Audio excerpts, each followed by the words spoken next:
세일링 페어 에피소드를 따라오신 분들은 저희가 방금 전체 리깅을 새로 했다는 것을 아실 것입니다. 그리고 이것에 대한 기술 특별편을 약속드렸습니다. 사실 이것은 다뤄야 할 정보가 너무 많으므로 이 부작 중 일부에 해당합니다. 그리고 이 모든 것을 담아내야 하기에 저 같은 아마추어 세일러가 지시를 드리기를 원치 않으실 것입니다. 그래서 우리가 영입한 세계 최고의 리거 중 한 명인 보트 웨일즈의 제이드 씨가 이번 리깅 작업을 아주 훌륭히 해냈습니다. 그는 골든 글로브 레이스의 몇 척의 배들을 담당하고 있어서 그의 경력은 더 이상 좋을 수 없을 정도입니다. 다룰 것이 많으니 시작해보겠습니다. 이 터미네이션부터 시작하겠습니다. 가장 먼저 결정한 것 중 하나는 와이어의 스웨이지 또는 기계식 피팅을 사용할지 여부였습니다. 스웨이지 피팅은 압착식이며 기계식 피팅은 현장에서 조립할 수 있습니다. 가장 좋은 방법은 스웨이지인 것으로 밝혀졌으며 그 이유는 다음과 같습니다. 많은 좋은 배들이 하단에 기계식 피팅을 사용함을 아실 것입니다. 이것이 하이리스입니다. 기계식 피팅이 있으며 저희는 그것을 표준으로 사용합니다. 많은 제작자들이 여전히 스웨이지 피팅을 표준으로 사용하고 기계식 피팅을 옵션으로 한다는 점에 놀랐습니다. 이런 돈을 쓴다면 그런 걱정을 할 필요가 없음을 아셔야 합니다. 대부분은 정보가 없기 때문입니다. 애나폴리스 배쇼에서 리거들과 초기 조사를 좀 했습니다. 아마도 가장 좋은 방법은 스웨이지 피팅을 맨 위에 설치하여 아래에는 기계식 피팅을 설치하는 것입니다. 당신의 의견을 듣고 싶었습니다. 저는 그 말에 동의합니다. 스웨이지 피팅이 상단에 있으면 물이 안으로 들어가는 문제를 해결합니다. 그리고 아래에 기계식 피팅을 두면 배가 어디에 있든 정확한 리깅 길이를 맞출 수 있습니다. 그러므로 그가 리깅을 예를 들어 1피트 너무 길게 자른다면 배에서 정확한 크기로 자를 수 있습니다. 그리고 모두 스테이락 피팅입니다. 그렇게 하면 됩니다. 스테이락 피팅에 대해 어떻게 생각하십니까? 그것에 어떤 단점이 있거나 스웨이지 피팅보다 약합니까? 아니요. 이것은 와이어의 인장 강도와 동일하므로 수년 동안 사용되어 온 매우 강력한 피팅입니다. 그리고 여러 해 동안 잘 입증되었습니다. 그래서 저는 스테이락을 추천드립니다. 그래서 이것은 훌륭한 피팅이며 사용 및 조립이 쉽습니다. 재사용할 수 있고 콘이나 웨지만 교체하면 바로 쓸 수 있습니다. 제이드도 이 설치를 좋아합니다. 이 배를 장착하는 것에 대해서도 이야기했을 때 스테이락을 아래쪽에 설치하는 것에 대해 말씀하셨습니다. 그 결정에 대해 왜 그것이 좋은 방법인지 설명해 주십시오. 다시 말해서 이것은 개인적인 의견이긴 하지만 검증되고 시험된 의견입니다.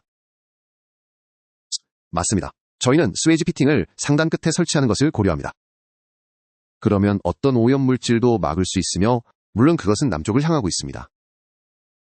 그리고 압축식 스테이락 피팅의 경우 안쪽이 훨씬 더 개방되어 있어서 호스나 빗물 같은 신선한 물이 들어올 빈 공간이 더 많습니다. 그것이 문제이지 않습니까? 거기에 고여있는 물이 생기게 됩니다. 그리고 공기가 그 와이어에 닿지 않아 그 와이어에 공동 부식이 생기기 시작합니다. 정확합니다. 그리고 이러한 스테이락 피팅의 장점은 자주 발생하는 일은 아니지만 만약 궁금한 점이 있다면 혹은 의심스러워 보인다면 아래쪽 끝을 풀어서 제거하고 검사할 수 있습니다. 리깅 점검은 가장 중요한 일 중 하나이며 제이드 씨가 페어아일에서 가장 먼저 시작하는 일입니다. 그렇다면 당신의 추천사항은 무엇입니까? 첫째, 전문가를 얼마나 자주 불러야 하는지입니다. 외로 나갈 경우 리깅을 점검하는 것과 둘째로 본인 요트의 스키퍼로서 그 중간에 무엇을 해야 하는지에 대한 것입니다. 가능한 한 많이 하는 것이 중요합니다. 하지만 최소한 1년에 한 번은 리깅 점검을 꼭 받아야 합니다. 이것은 세일링 여부와 상관없습니다. 어느 정도 배가 물 위에 있다면 계속적으로 하중을 받는 것과 마찬가지입니다. 계속해서 하중이 가해지며 배는 끊임없이 움직이고 형태 등에도 영향을 미칩니다. 그래서 최소한 1년에 한 번은 해야 합니다. 그리고 만약 항해를 하고 있다면 혹은 항해 계획이 있다면 항해, 전과 항해 중에 할 수 있는 것들이 있습니다. 그리고 어떤 기항지에서도 단순히 문제점을 찾는 것을 넘어 위에서 무슨 일이 일어나고 있는지 계속 알아야 합니다. 예를 들어 불 베어링을 발견하시면 어디에서 나온 것인지 아실 것입니다. 왜냐하면 무슨 일이 일어나는지 짐작하고 있기 때문입니다. 그래서 만약 데크 위에서 샤클핀을 발견하신다면 무슨 일이 벌어지는지에 대한 첫 징후가 되는 것입니다. 그리고 그곳에 올라가 보셨다면 그것이 어디에서 왔는지 육안으로 확인할 가능성이 있습니다. 그리고 그곳에 올라가는 것이 더 편안해질 것입니다. 왜냐하면 바다에서 그곳에 올라가야 한다면 무언가 걸렸거나 잘못된 것이기 때문에 그때는 어느 정도 자신감을 가져야 한다는 것을 아실 것입니다. 그때는 올라가기에 가장 좋은 시기가 아니기 때문입니다. 정확합니다. 대부분은 심리적인 문제입니다만 안전할 수 있습니다. 그렇다면 무엇을 찾으시는지 설명해 주십시오. 제가 보기에는 어느 순간 스프레더 위에 계셨습니다. 슈라우드 등을 아래로 살펴보셨는데 어떤 종류의 것들을 찾고 계셨습니까? 대부분의 주요 위험 신호는 명확합니다. 심지어 훈련받지 않은 사람도 느슨한 와이어를 발견할 수 있습니다. 하지만 말씀하신 것처럼 와이어를 따라 예측하며 살펴보는 세부 사항들은 다릅니다. 정면이 아니라 와이어를 똑바로 아래로 응시해야 와이어의 결함을 훨씬 더 쉽게 볼 수 있습니다. 따라서 이 마스트에 있는 스웨이지 피팅 부분에 이탈 와이어나 피로도가 문제될 수 있습니다. 그리고 스웨이지 피팅에서 세로 방향의 미세한 균열을 찾습니다. 그것이 위험 신호가 될 것입니다. 감각을 사용하고 손을 최대한 사용하여 모서리를 만져보고 말씀하신 것처럼 손톱으로 균열을 확인하십시오. 그리고 제가 마스트를 따라 손을 위아래로 움직이는 것을 보셨을 것입니다. 결함을 느낄 수 있습니다. 정말요? 미세한 굴곡이요. 작은 굴곡은 눈으로 보는 것보다 더 잘 느껴집니다. 일부 리깅 문제와 고장은 복잡할 수 있지만 일반적인 고장 지점을 아는 것이 좋습니다. 그래서 무언가 고장난다면 아마 이것일 것이라고 예상하십니까? 경험상. 그렇습니까? 네. 아마도 그럴 것입니다. 와이어는 여기서 끊어지지 않고 스웨이지 피팅 근처에서 끊어질 것입니다. 분명히 그곳에는 유연성이 없습니다. 그래서 리깅의 유연성을 허용하기 위해 모든 것이 아래쪽 끝에서 토글로 연결되어 있는 것도 중요합니다. 그리고 모두가 스테인리스 스틸의 문제는 경고 없이 고장난다는 점이라고 말합니다. 한순간에는 괜찮아 보이다가 바로 고장나지 않습니까? 그 말이 정말 맞지 않습니까? 만약 꼼꼼하게 과정을 거치시고 저희가 말씀드린 것처럼 항해 전후로 정기적으로 점검하신다면 아니면 강풍을 만났다면 굳이 이유를 따질 필요 없이 시간 범위 내에 교체하면 됩니다. 이것은 모두 예방책입니다. 시간 제한에 대해서도 이야기해야 합니다. 사람들은 보통 10년이라고 말합니다. 제 말은 그것이 보험 때문입니까? 만약 보험이 문제가 아니라면 그렇게 추천하시겠습니까? 단지 좋다고 아시는 것에 따라 결정하는 것이라면 말입니다. 기본적으로 그렇습니다. 10년 계획은 보험회사에서 나옵니다. 기본적으로 그것은 배의 이력과 같습니다. 그리고 배의 용도에 따라 다릅니다. 세계 일주 항해를 떠나신다면 기본적으로 그렇게 하실 것입니다. 하지만 만 주변을 세일링하신다면 계속 지켜보실 수 있습니다.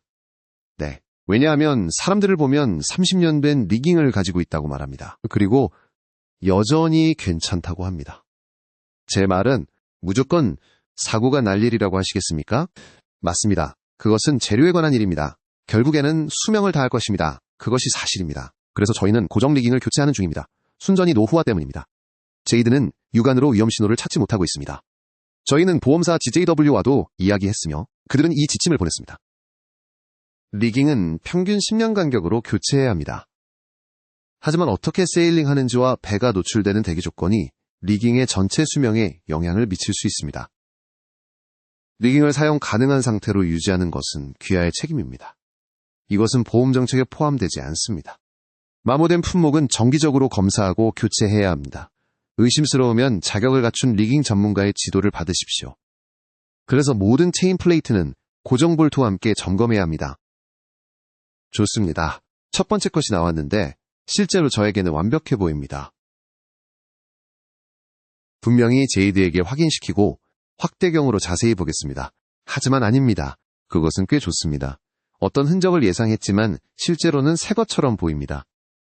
그래서 몇 개 더 꺼내서 이것들을 좀 청소해야 합니다. 아직 남아있는 모든 얼룩을 말입니다. 제가 전에 여러 번 말했지만 거듭 말씀드립니다. 단지 겉모습에 관한 것이 아닙니다. 그것을 좋은 상태로 유지하려면 광택 작업이 필요합니다. 제가 할 일은 바크키퍼 스프렌드로 처리하는 것입니다. 이것이 녹을 제거하는 가장 빠른 방법이라고 생각합니다. 그리고 양모 패드를 사용합니다. 광택 패드는 없는데 양모 패드가 잘 스며들어 빠르게 녹을 제거합니다. 드릴 끝에도 하나 달아놓았는데 잘 문지를 수 없는 작은 부분에도 사용할 수 있습니다. 그리고 나서 가지고 계신 광택제를 사용합니다. 이 광택제도 꽤 잘 작동하고 3M 광택제도 좋습니다. 좋은 금속 보건제 유형의 광택제를 가지고 있는 것이 좋습니다. 그것으로 광택을 내면 모두 반짝이고 새 것처럼 됩니다. 그리고 실제로 그냥 닦는 것이 아니라 광택을 내면 그 상태를 더 오래 유지할 것으로 기대합니다. 그래서 이 모든 것과 여기 주변의 얼룩들을 제거해야 합니다. 이것들 중 몇 개도 제거하겠습니다. 제이드 씨는 여기 있는 동안 다른 배들도 점검했습니다. 그가 무엇을 발견하는지 따라가 보는 것은 항상 좋습니다. 다이아몬드처럼 교차하는 부분이 서로 마찰한다면 그것은 찢어지는 것입니다. 한 가닥에 30에서 40%가 그렇다면 그 리깅은 수명을 다하지 못할 것입니다. 카타마란과 모노월 사이에 주요 차이점이 있습니까? 당신이 찾는 다른 점들은 무엇입니까? 모노월에서보다 먼저 손상되는 다른 부분이나 모노월에서 더 쉬운 부분이 있습니까? 훨씬 더 높은 하중을 받습니다. 모든 것이 작동하며 이것은 44피트용이라고 생각합니다. 따라서 일반적으로 44피트 모노월에는 이 크기의 리깅을 사용하지 않습니다. 기본적으로 모노월처럼 기울지 않기 때문입니다. 세일링 도중에 배가 기울면 바람이 위로 빠져나가지만 이것은 그저 배가 앞으로 나아가지 않는 한 리깅에 훨씬 큰 하중이 가해집니다. 그리고 리깅 방식도 다릅니다. 모노홀과는 달리 삼각대처럼 리깅됩니다. 주로 배의 구조 때문입니다. 그래서 아래로 내려오는 슈라우드가 있어서 스프레더 끝에 걸리면 고정 부분이 훨씬 더 안쪽에 위치하게 될 것입니다. 하지만 튼튼한 리깅 때문에 문제가 발생할 수 있습니다. 최신 배에서도 여전히 그런지는 모르겠습니다만 오래된 배는 실제로 배가 손상되어 분리될 수도 있고 배의 부분들이 움직이기 시작합니다. 특정 브랜드들이 격벽 문제로 어려움을 겪고 있습니다. 그리고 그것은 리깅의 과도한 장력 때문일 것이라고 합니다. 분명히 리깅 장력을 조절할 때 이를 고려해야 합니다. 리깅에만 집중하지 마십시오. 하지만 여러분, 배의 제조사와 모델을 페이지에서 확인하십시오. 클래식 배도 말씀하신 대로요. 제이씨, 이 마스트를 슈와 패드 위에서 보고 계십니다. 인서트가 있는 바닥에 그냥 있던 것들보다 이것을 더 선호하십니까? 차이가 있습니까? 일반적으로 마스트에 부착된 이런 종류의 주조 알루미늄 패드가 있다면 그것은 마스트 베이스에 위치하며 레이크를 조절할 수 있는 여지가 있습니다. 그래서 패드가 이쪽에 있을 수도 있습니다. 완전히 평평하지는 않습니다. 올바른 형태가 부여되어 평평하지만 적절한 레이크가 적용되어 있습니다. 정확합니다. 이는 마스트에 레이크를 적용하면서도 프로파일의 후미 가장자리에 과도한 하중을 가하지 않도록 합니다. 단순히 가장자리에 놓여 있는 것이 아닙니다.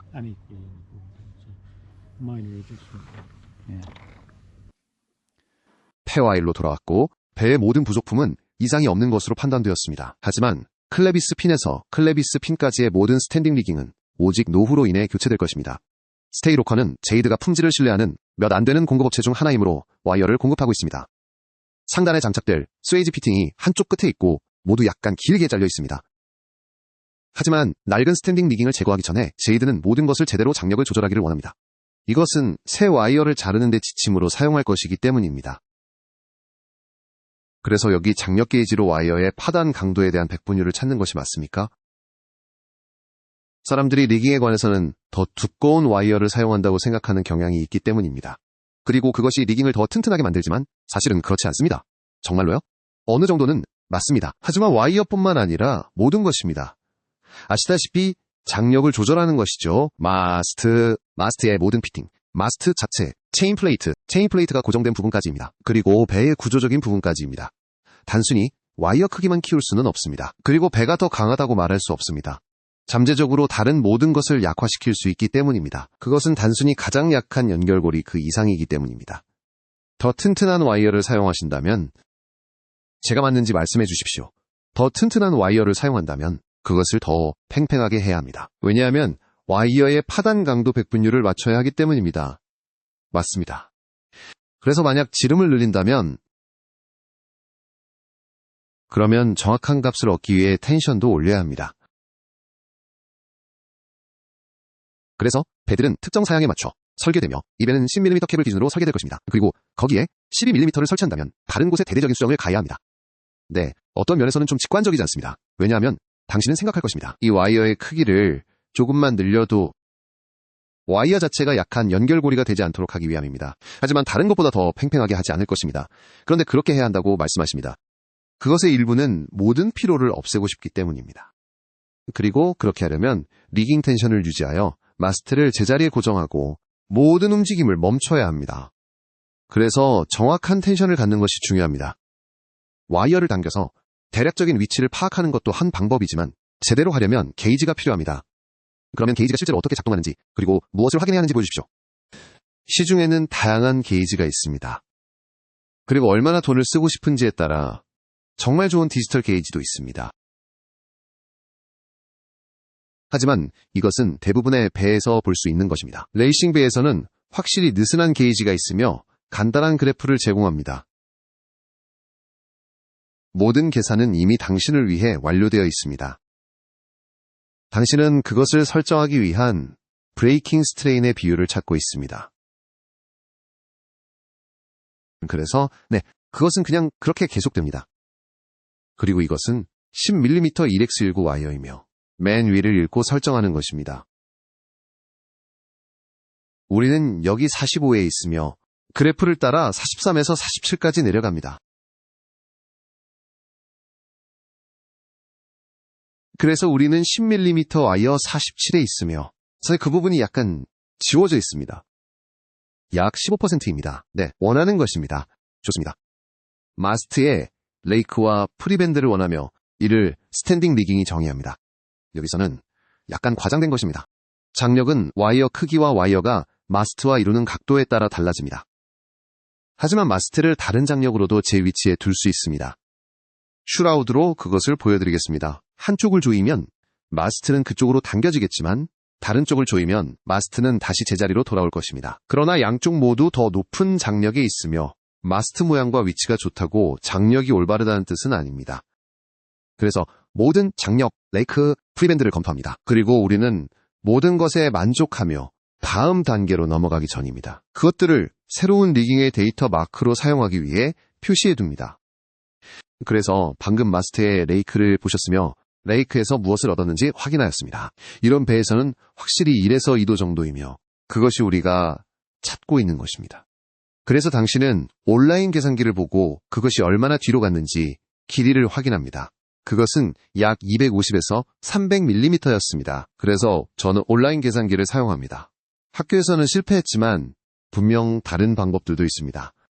그래서 그것을 통해 이제 모든 것이 제대로 된 것 같다고 생각하시지요? 그럼 이제 무엇을 할 예정입니까? 그리고 우리가 이미 가지고 있는 장력들과 벽 나사들이 어디에 있는지 확인해 볼 것입니다. 이제 리깅 전체를 둘러보면서 리깅의 장력이 올바르게 조절되었는지 확인할 것입니다. 전에 말씀드렸듯이 10분짜리 또는 하루 종일 걸리는 작업입니다.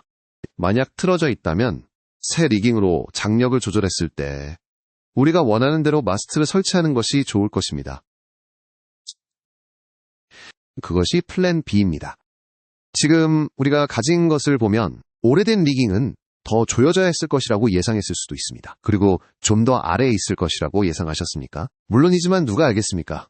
처음 리깅을 설치한 리거가 이미 그것을 고려했을 수도 있습니다. 그는 더 열린 보틀 스크루로 시작했을 수도 있습니다. 그리고 여러분이 시도하려는 것은 그리고 벽나사와 관련하여 길이를 맞추는 것입니다.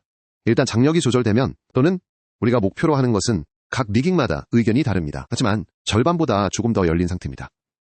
완전히 장력이 조절되고 초기 장력 조정을 위해서입니다. 왜냐하면 첫 몇 주 안에 장력을 조절해야 할 것이기 때문입니다. 그렇지 않습니까? 아시다시피 처음 몇 번의 세일링 후에 장력을 조절해야 합니다. 제가 완전히 장력을 조절한다는 것은 첫 시즌이나 첫 기간 이후를 말합니다. 한 달 동안 배를 범주하기 전까지는 완전하다고 할 수 없습니다. 다음 단계는 보틀 스크루에 테이프로 표시하는 것입니다. 클래비 스핀을 빼내려면 그것들을 느슨하게 해야 합니다. 이것은 측정된 길이만큼 다시 올바른 위치로 조절할 수 있다는 의미입니다. 그런 다음 리깅을 한 번에 한 부분씩 제거하고 교체하는 동안 헬리어드로 마스트를 지지합니다. 제이드 씨가 마스트 위에 있는 동안 저는 여기에 들어갈 위스커를 준비하겠습니다. 이 모든 것을 빼내야 합니다. 모든 것이 적절한 장력에 맞춰 조여져 있고 적절한 길이여야 합니다. 그래서 우리는 그것을 떼어내겠습니다. 그리고 위스커를 같은 길이로 맞추려면 먼저 보틀 스크루를 준비해야 합니다. 보틀 스크루에 익숙하지 않으시면 기본적으로 왼 나사가 있습니다. 그리고 오른 나사도 있으며 이렇게 장착됩니다. 한쪽만 살짝 끼우는 것입니다.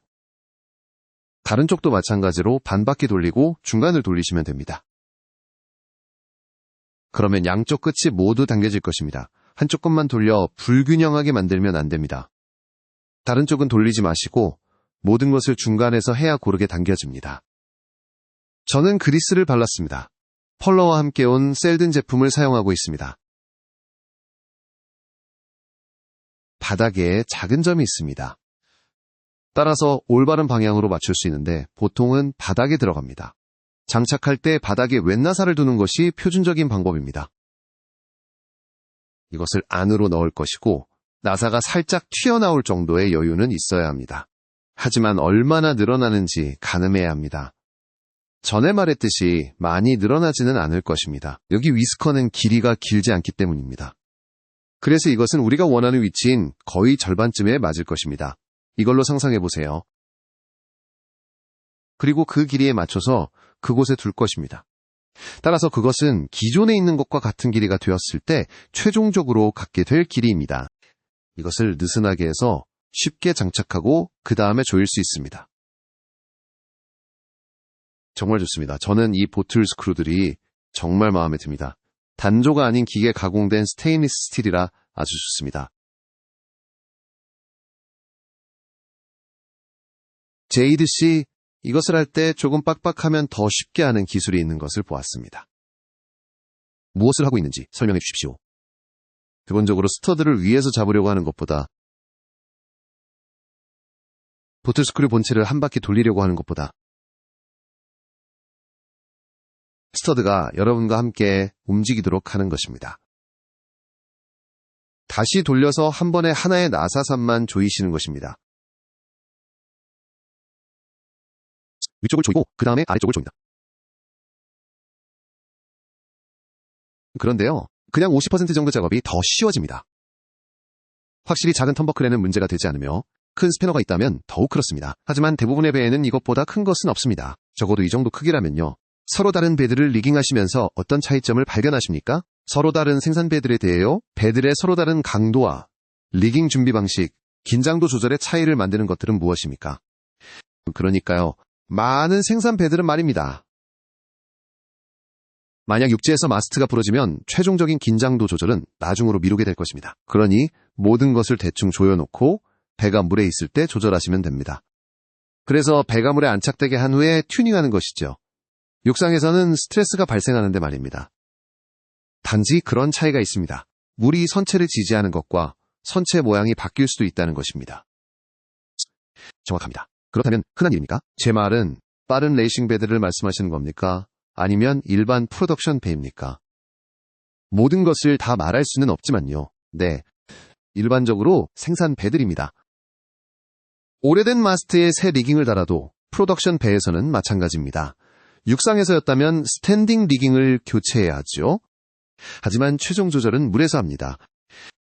그리고 항상 그래왔습니까? 아니면 이것이 현대적인 배들이 변화하면서 더 현대적인 방식이 된 것입니까? 그리고 강하지 않을 수도 있는 것입니다.